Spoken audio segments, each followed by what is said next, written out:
Keith, where do I even begin? Let's begin what we witnessed, a breathtaking, spectacular moment seen around the world on Thursday. Those two civilians conducting a spacewalk for the very first time. I just want to know what was going through your mind when you were watching that. Well, it's kind of interesting. I actually tweeted a picture of Jared Isaacman standing up at the highest point in Earth orbit that anybody's been in half a century. And then a picture of my friend Scott Parzynski on the summit of Everest. He was looking towards a sunrise, and Jared was looking at a sunset. So it really struck me as just a great exploration sort of moment.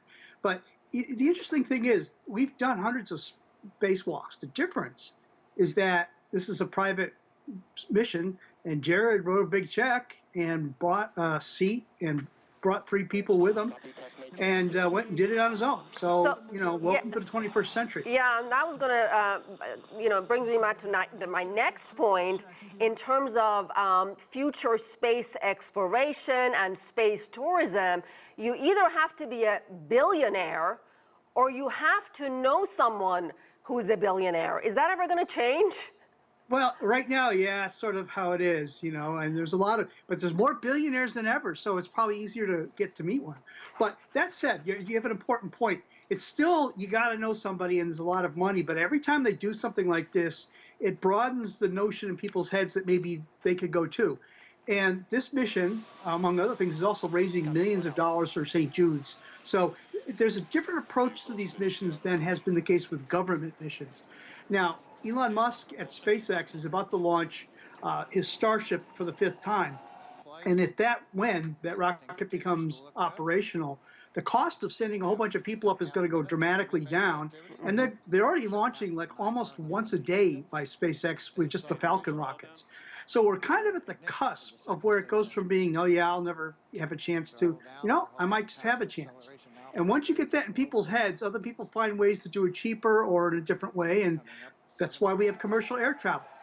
And Keith, this was the first time that the entire crew was simultaneously exposed to vacuum of space. That sounds awfully risky and dangerous. Well, it's risky if you're not prepared for it, but 2 of the crew members were strapped in and they had, you know, they're not going to go anywhere.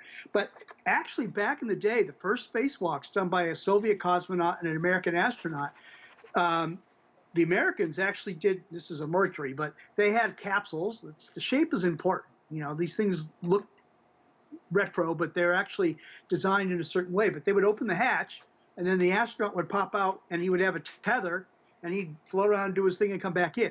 Later, NASA built spacesuits with backpacks so they could fly without any tethers.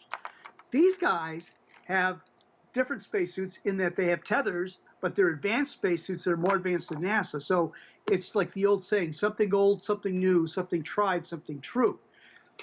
We've done so many EVAs now that the whole idea of depressurizing and going out is more or less routine, almost as routine as scuba diving. Yeah, you answered my question because that was going to be what I was going to ask you next about the spacesuits. They're definitely less poofy and more manageable. Let me move on to what we saw today from NASA astronauts Butch Wilmore and Sunita Williams. You and I have talked about this before. They gave a news conference, addressed some of the concerns about their extended stay. It was supposed to be 8 days. Now it's been extended to 8 months. I know we discussed this before, but talk to us, tell our viewers, how difficult is it to adapt from 8 days, and then it went to 2 months, and now they're not going to be back until February? Well, you know, I know Sunny very well. I've known her for 20 years, and I kind of knew that she would say exactly what she said. You know, she's from Cape Cod, and she goes back there every year, and now she's not going to get a chance to do that. You know, so there's families involved in all of this, but, you know, astronauts sign up to this sort of stuff, and the families are like, yeah, that's what they do. And, you know, I've yet to meet, I know a lot of astronauts, I've yet to meet one of them that has said, you know, that they got a call from Houston saying you got to stay in space for a while longer, that they weren't smiling like, oh, great. And, you know, going for a weekend and then suddenly staying for half a year, you know, yeah, it takes a little mental adjustment, but listening to them today, they sort of sat there or floated and said, you know what, here I Yeah. am. I'm not stuck. I can come home, but the taxi's not going to get here for a while. I'm going to adapt. Oh, by the way, I'm in outer space, and this is a cool place to be. I mean, there are things you just simply cannot control. And I finally have to ask you, Keith, about China, which has certainly made remarkable advancements and achievements in its space program. What do you think is next for them? Well, this is a crazy observation, but I would look at the video from the stations from Tiangong, and they would all be sort of like stiff and doing their thing. And now I see the video coming down from the space station. It's a little messier, which means they're doing more stuff. But also, they seem to be having more fun up there. And that's a good thing. Now, I'm not going to be critical of China, the way they do things, but, you know, part of being in space is not only enjoying it, but understanding that it's a new place for people to do things and to live, not just work, but live. And so, to me, I think with what China's looking at now is, okay, we have the ability to do this long term. What does it mean for the rest of our country? And part of that is showing them that, again, will people ever get to go up there?